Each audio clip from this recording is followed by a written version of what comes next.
ఏ బాటైనా పర్వాలేదంట, సమయంతో సాగటమే మన సింపుల్ సిద్ధాంతం.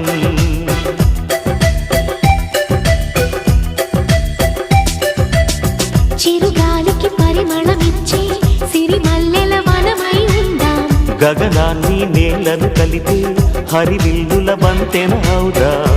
ఆనందం అంటే అర్థం మనమందా, ప్రతి పూట పాటై సాగే హుషారు సరిగమలో. ఎన్నో ఎన్నో రాగాలుండే సంగీతం కాదా, చల్లకి నవ్వుల కేరింత.